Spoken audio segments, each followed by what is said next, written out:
حضرت انس رضی اللہ تعالیٰ عنہ سے روایت ہے، اور آپ جانتے ہیں کہ حضرت انس رضی اللہ تعالیٰ عنہ حضور اکرم صلی اللہ علیہ وسلم کی خدمت میں 10 سال تک رہے.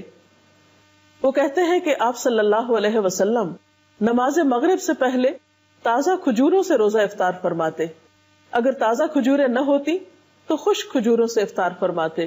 اگر خشک کھجوریں نہ ہوتی تو چند گھونٹ پانی سے ہی افطار فرما لیتے. تو اس سے پتہ چلتا ہے کہ دوسری چیزوں کے نسبت کھجور سے روزہ افطار کرنا آپ کو زیادہ پسند تھا.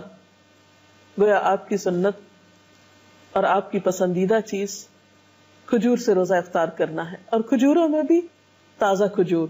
لیکن ضروری نہیں کہ ہر شخص کے پاس کھجوریں ہوں، اور یہ بھی ضروری نہیں کہ تازہ کھجوریں ہوں. تو اگر میسر ہو، ممکن ہو، تو ایسا کرنا زیادہ بہتر ہے. اور اگر یہ چیز میسر نہ ہو تو اس کے بعد پانی پینا زیادہ بہتر ہے، کیونکہ پانی پاک کرنے والی چیز ہے.